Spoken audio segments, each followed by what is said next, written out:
월 50만 원으로 8억 만드는 배당 머신. 지난 시간에 이어 고배당 커버드콜 ETF의 위험성과 투자 방법을 알아보겠습니다. 커버드콜 ETF는 주식 등의 기초자산을 보유하는 동시에 해당 자산을 담보로 발행한 콜 옵션을 매도하는 투자 전략입니다. 잘 이해가 안 되시죠? 커버드콜 ETF가 무엇인지 알려면 먼저 콜 옵션과 풋 옵션에 대해 알아야 합니다. 콜 옵션과 풋 옵션은 해당 상품을 직접 사고 파는 것이 아니라 1개월 후, 3개월 후 혹은 6개월 후에 해당 상품을 살 수 있는 권리, 즉 콜 옵션과 팔 수 있는 권리, 풋 옵션을 뜻합니다. 이 권리를 사고 파는 것이 옵션 시장입니다. 콜 옵션 매수자가 콜 옵션으로 돈을 버는 과정은 이렇습니다. 현재 사과 가격이 100원인데 콜 옵션 매수자는 3개월 후에 사과를 100원에 살 수 있는 권리를 10원에 삽니다. 3개월 후에 사과 가격이 150원이 되면 콜 옵션 매수자는 사과를 100원에 살 수 있는 권리 행사를 통해 50원의 차익을 봅니다. 콜 옵션을 매수할 때 지불한 10원을 빼면 콜 옵션 매수자는 최종적으로 40원의 수익을 챙깁니다. 반면 3개월 후에 사과값이 90원으로 하락했다면 콜 옵션 매수자는 100원에 살 권리를 포기합니다. 대신 콜 옵션 매수자는 콜 옵션을 매수하는 데 쓴 비용인 10원을 손해봅니다. 만일 사과 가격이 그대로 100원이면 콜 옵션 매수자는 굳이 사과를 100원에 살 권리를 행사하지 않아도 될 것입니다. 따라서 이번에도 콜 옵션 매수 금액인 10원을 손해봅니다. 이렇게 콜 옵션 매도자, 즉 자산 운용사와 콜 옵션 매수자는 정확하게 반대 포지션을 가지게 됩니다. 여기까지는 잘 따라오셨죠? 3개월 후에 사과값이 150원이 되면 콜 옵션 매수자가 권리 행사를 요구하니 콜 옵션 매도자는 보유하고 있던 사과를 100원에 팔거나 차익 50원을 콜 옵션 매수자에게 돌려줘야 합니다. 즉 사과값이 100원에서 150원으로 올라 50원의 차익을 챙길 수 있었는데 가격 상승 가치를 콜 옵션으로 미리 팔아버렸기 때문에 50원이 아닌 콜 옵션을 팔 때 얻은 금액인 10원만 벌게 됩니다. 즉 사과 가격이 올라도 사실상 콜 옵션 매수자와 반대로 40원을 손해보는 것과 같습니다. 이때 콜 옵션 매도자, 자산 운용사는 콜 옵션을 매도해서 번 10원으로 배당을 하게 되니 사과 ETF는 가격이 올라도 사실상 번 게 없고 40원을 손해보는 셈입니다. 그래서 ETF 주가는 거의 오르지 못하게 됩니다. 3개월 후에 사과값이 100원 그대로거나 90원으로 떨어지면 콜옵션 매수자는 권리 행사를 포기하고 콜옵션 매도자는 10원을 받아서 역시 배당으로 줍니다. 이처럼 가격이 횡보할 때나 하락할 때는 사과 ETF의 가치가 보존됩니다. 이런 원리로 커버드콜은 안정적으로 배당을 줄 수 있습니다. 실제 커버드콜의 첫 번째 위험은 배당 하락입니다. 사과값이 80원으로 하락하면 콜 옵션을 발행할 수 있는 기초 자산 가격이 하락하는 것이므로 콜 옵션 발행량과 가격이 하락합니다. 예를 들면 사과값이 100원일 때 10원을 받고 팔았던 콜 옵션 프리미엄을 5원에 팔아야 합니다. 이렇게 되면 콜 옵션 매도 금액이 10원에서 5원으로 줄어들기 때문에 배당금 역시 줄어듭니다. 따라서 주가 하락 시에는 커버드콜 배당도 계속 줄어들게 됩니다. 두 번째 위험은 ROC입니다. ROC는 Return of Capital의 약자죠.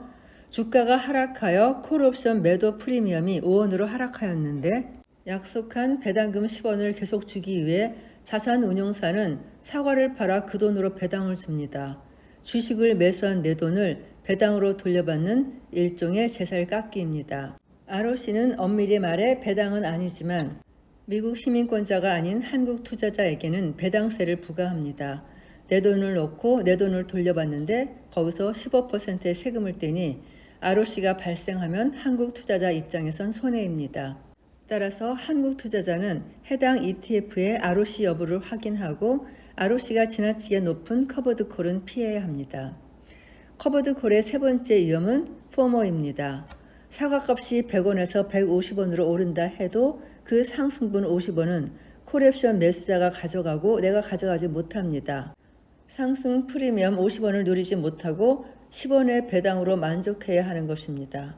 상승장에서 커버드콜 ETF는 기초 자산만큼 상승하지 못하여 상대적 박탈감을 느끼게 합니다. 이렇게만 보면 커버드콜은 거의 쓰레기 같은 ETF로 절대 투자해서는 안 된다고 생각할 수 있습니다. 이런 결론은 맞기도 하고 틀리기도 합니다. 즉 투자할 기간이 충분한 20대에서 40대라면 10에서 20%의 고배당이 탐나더라도 장기적으로 보아 커버드콜 ETF에는 투자하지 않는 것이 이익입니다. 그러나 은퇴 후 현금 흐름이 시급한 투자자나 안정적인 현금 흐름이 꼭 필요한 투자자라면 커버드콜로 현금을 확보하는 것은 나쁜 전략이 아닙니다. 그러나 커버드콜에 올인하면 주가 상승 시에 상당한 박탈감을 느낄 수 있으므로 적절한 비중으로 투자해야 합니다. 이번에는 미국 배당주를 달러로 투자해야 하는 이유를 살펴보겠습니다. 주식 투자는 자산 배분의 일부입니다. 우리는 자산을 부동산과 주식, 채권, 원자재, 비트코인, 금 등에 분산 투자해야 합니다. 이러한 용도로 잘 알려진 것이 올 웨더 펀드 ETF입니다. 경기가 좋고 나쁜 모든 경우에 적용 가능한 자산 배분 펀드입니다. 그러나 투자 자산이 적을 때나 젊을 때는 주식에만 집중하는 것이 좋습니다. 얼마 안 되는 돈을 금, 채권, 원자재 등의 분산에 투자해서는 의미 있는 자산 증식을 이루기가 쉽지 않기 때문입니다. 대신 우리나라 같은 비기축 통화국 시민들은 반드시 달러를 자산으로 보유할 필요가 있습니다. 우리 원화는 충격이 취약하여 원달러 환율이 자주 급등합니다. 원달러 환율이 급등한다는 의미는 내가 보유하고 있는 원화 자산의 가치가 그만큼 줄어든다는 것입니다. 외환 위기 당시 외국인들은 80% 하락한 삼성전자나 제일은행 등을 헐값에 쓸어담아 떼돈을 벌었습니다. 이것이 우리가 익히 알고 있는 외국 자본의 양털 깎기입니다. 실제 삼성전자의 주가는 50% 정도 하락했지만 환율 급등까지 겹쳐서 순식간에 4분의 1만 남기고 증발해 버린 것입니다.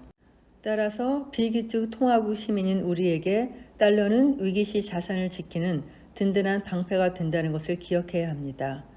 달러를 보유하는 방법은 크게 두 가지입니다. 첫 번째는 은행에 달러를 예금하는 것입니다.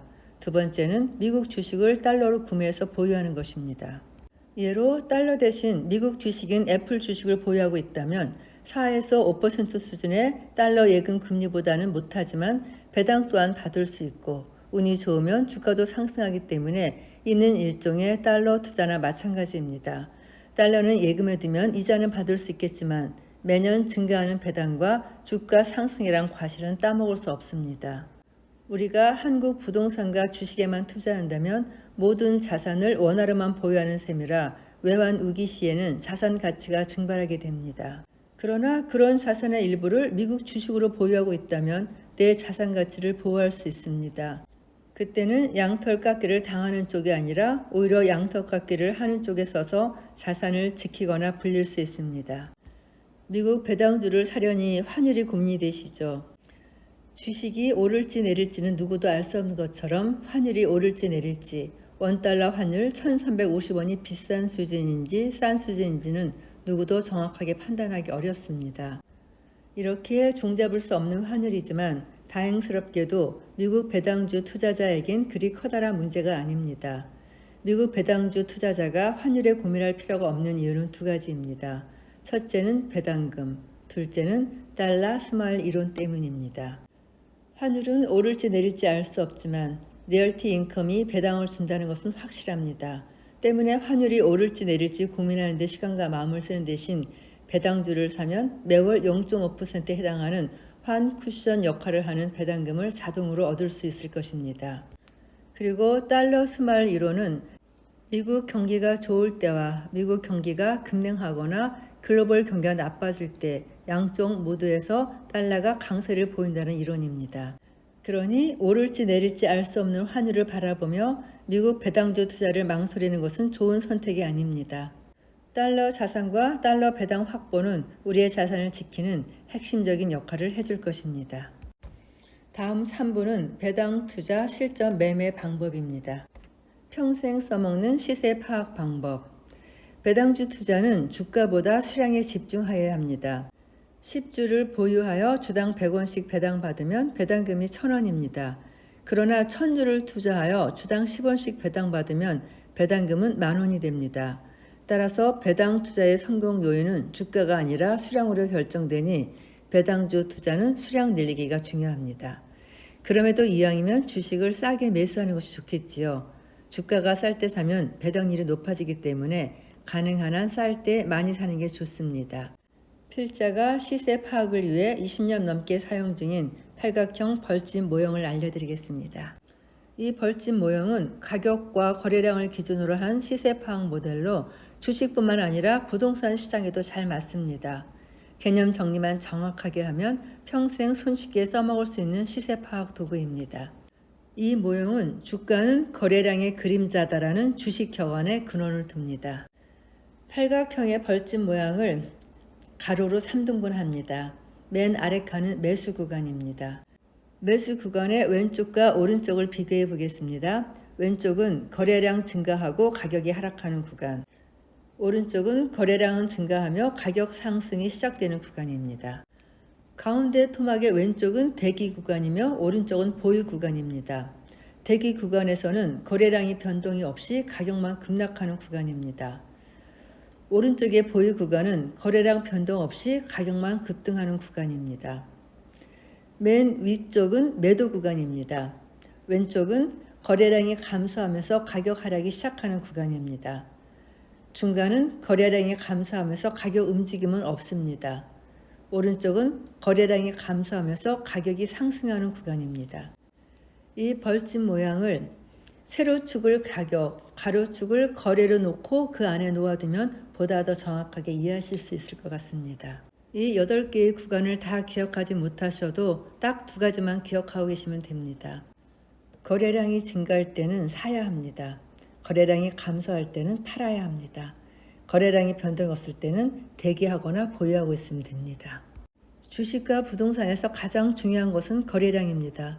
그래서 세력도 거래량은 못 속인다라는 말이 있습니다. 이번에는 종목 고르는 지표 4가지에 대해서 살펴보겠습니다. 주식 투자자가 꼭 알아야 하는 기업 평가 지표가 있습니다. 첫 번째는 PER입니다. 기업 가치를 평가하는 척도지요. 주가를 주당 순이익으로 나눈 숫자입니다. 주가가 10,000원인 기업의 한 주당 순이익이 1,000원이면 퍼 값은 10,000 나누기 1,000, 즉 10입니다. 기업이 다음 해에 돈을 많이 벌어 주당 순이익이 2,000원이 되었다면 퍼 값은 5가 됩니다. 그럼 퍼가 낮아진다는 것이 어떤 의미인지 감이 잡히시겠죠? 기업 순이익이 높을수록 퍼 값은 낮아집니다. 두 번째는 워런 버핏이 가장 중요하게 본 영업이익입니다.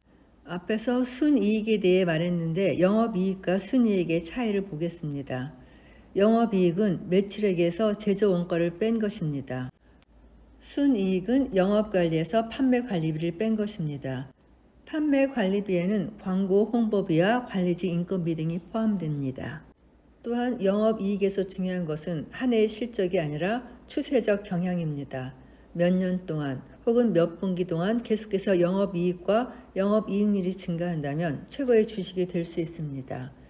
애플과 마이크로소프트의 영업이익률은 40% 전후이고 엔비디아의 영업이익률은 무려 70%에 달했습니다. 영업이익률이 꾸준히 30% 이상을 유지하는 기업이야말로 우리가 보유해야 할 좋은 배당주입니다. 세 번째로 볼 것은 ROE, 자기 자본 이익률입니다. A와 B가 각각 1억 원씩 가지고 식당을 세워 1년 후에 A는 1,000만 원을, B는 2,000만 원의 순이익을 냈다면 누가 장사를 잘한 걸까요? 당연히 B겠지요. 이를 확인하는 지표가 ROE입니다. ROE는 당기 순이익을 자기 자본으로 나눈 것입니다. A의 순이익 1,000만 원을 자본금 1억으로 나누면 10%로 A의 ROE는 10%입니다. 그러면 B의 ROE는 20%겠죠. 이렇게 ROE를 비교해보면 B가 A보다 장사를 2배 잘했다는 것을 한눈에 알 수 있습니다.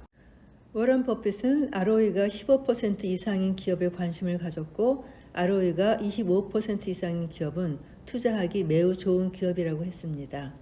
당연히 1년치의 ROE만 보면 안 되겠죠. 워런 버핏은 3년 평균치를 살펴보는데 실제로 버핏이 투자하는 기업의 ROE는 25%가 넘습니다. 이번에는 코스톨라니가 언급한 쌍봉과 쌍바닥을 살펴보겠습니다.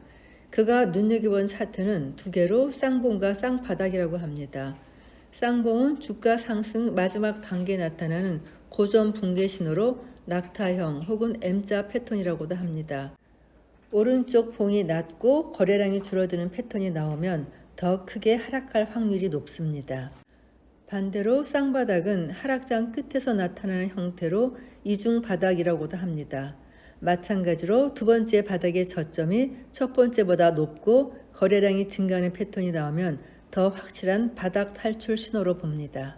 이로써 피터 린치, 워런 버핏, 코스톨라니 같은 대가들이 언급한 주요 지표 4개를 설명해 보았습니다. 다시 한번 정리해보면 3년 평균 ROE가 25% 이상인 기업, 영업이익률이 30% 이상이고 매년 증가하는 기업, 퍽값이 지나치게 높지 않고 매년 낮아지는 기업이 좋은 기업이라고 할 수 있겠습니다.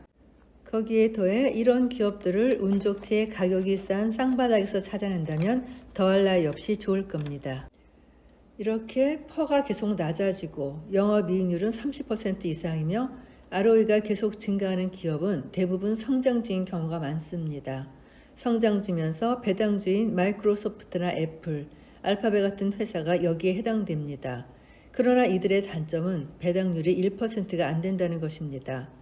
배당금이란 금전적 보상 효과를 누리기에는 좀 허전합니다. 이렇게 만족스럽지 못한 보상 효과가 지속된다면 배당 투자를 포기할 위험이 있습니다. 그래서 배당 투자를 할 때는 3가지 지표를 갖춘 주도주에도 투자를 해야 하지만 금전적인 보상 효과를 체험할 수 있을 정도의 배당주에 같이 투자해야 시장에서 오래 버티고 이길 수 있습니다. 이러한 배당주를 고르는 기준은 생각보다 간단합니다. 첫 번째 기준은 대형주 중에서 배당을 지속하는 주식입니다. 아무리 경기 침체가 극심해져도 안 망할 사업 모델을 가진 제약주, 통신주, 유틸리티, 필수 소비재 기업은 배당 투자에 적합한 종목입니다. 아무리 경기가 어렵다 해도 자녀에게 코카콜라 한 병은 사줄 수 있고 아무리 힘들어도 물과 전기는 써야 하고 폐기물은 발생합니다. 이러한 종목들은 웬만해선 망하지 않으며 오랜 기간 배당을 늘려주고 있습니다. 두 번째 기준은 배당 성장률입니다. 배당주 투자를 할 때는 3% 이상 배당을 주는지 배당률도 중요합니다. 그러나 이 배당률 못지않게 중요한 지표가 매년 배당을 얼마나 늘려주느냐 하는 배당 성장률입니다. 왜냐하면 배당금이 매년 올라야 인플레이션을 이길 수 있기 때문입니다. 대한민국에서는 1년에 5% 이상 올려주는 곳이 많지 않습니다. 그러나 미국 주식시장에는 매년 10% 이상씩 배당을 올려주는 알토란 같은 배당 성장주들이 많습니다. 세 번째 기준은 3% 이상의 배당률을 갖고 있고 ROE와 영업이익률이 증가하는 주식입니다. 3% 이상 배당을 주고 영업이익률과 ROE가 증가하는 배당주는 그렇게 많지 않습니다만 이런 기업을 찾아서 장기로 보유하면 커다란 시세 차익과 막대한 배당금 증가란 두 마리 토끼를 잡을 수 있습니다. 워런 버핏이 말한 10년을 보유할 주식이 아니면 10분도 보유하지 말아라 하는 그런 기업일 것인데요. 버핏이 보유한 코카콜라는 배당킹 주식이고 애플은 ROE와 영업이익률이 최고 수준인 주식입니다. 그러나 배당 투자에서 좋은 배당주를 만나는 것은 쉬운 일이 아니고 또 운이 좋게 그런 종목을 찾는다 하더라도 투자자가 10년 이상 장기적으로 보유하기란 더더욱 어려운 일입니다. 그래서인지 워런 버핏은 다음과 같은 말을 했다고 하죠. 내가 죽고 나면 전 재산의 90%는 S&P 500 지수에 10%는 미국 재무부 채권에 투자하라. 필자에게는 20대 초반의 아들이 있습니다. 초보 투자자인데 미국 주식을 하고는 싶지만 주식 공부는 싫은데 어떻게 하면 좋을까요? 라고 묻길래 이렇게 답을 해줬습니다. 월급의 50%는 미국 주식에 투자하고 20%는 예금을 하고 30%는 인생을 즐기는 데 쓰라. 또 3가지 ETF를 찍어주며 이 3개를 평생 모아가라고 했습니다. 첫 번째가 S&P 500 지수를 추종하는 SPLG, 두 번째가 나스닥 100 지수를 추종하는 QQQM, 세 번째가 다우존스 배당 지수를 추종하는 SCHD입니다. 이 3개에 투자하면서 주가는 신경 쓰지 말고 오직 수량 늘리기에만 집중하라고 했습니다. 이제 마지막으로 알짜 배당주 하나를 소개해 드리겠습니다. 마이크로소프트는 시가총액이 3조 3천억 달러가 넘는 세계 1위 주식입니다. 필자도 2021년부터 마이크로소프트 주식을 매수하여 지금까지 한 주도 안 팔고 꾸준히 모아가고 있습니다. 그런데 투자자들이 마이크로소프트 주식에 투자할 때 쉽게 간과하는 부분이 있는데 그것은 마이크로소프트의 배당입니다. 마이크로소프트의 배당 때문에 투자하는 사람은 별로 없을 겁니다. 그러나 마이크로소프트 같은 주식이야말로 장기 배당 투자자가 놓쳐서는 안 되는 종목입니다. 마이크로소프트는 19년 연속 배당을 늘려온 알짜 배당주입니다. 배당률 자체는 0.67%밖에 되지 않아 알짜 배당주라고 하면 고개를 갸우뚱할 수도 있을 겁니다. 그러나 마이크로소프트는 매년 배당을 10% 이상 올려주고 있습니다. 이것이 어떤 의미냐면요. 코카콜라 주식을 매수한 버핏이 36년 만에 배당률 97%에 도달했습니다. 만일 마이크로소프트 주식에 투자한 투자자라면 30년 만에 배당률 97%에 도달했을 겁니다.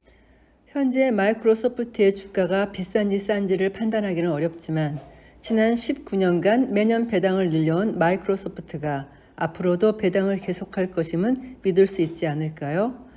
또한 마이크로소프트는 넘치는 현금으로 유보금을 풍부하게 쌓아놓고 꾸준히 자사주를 소각하고 있으니 주가 상승과 배당 성장이라는 두 마리 토끼를 다 잡을 수 있을 겁니다. 이 책을 마치면서 독자 여러분께 꼭 전해주고 싶은 깨달음이 한 가지 있습니다.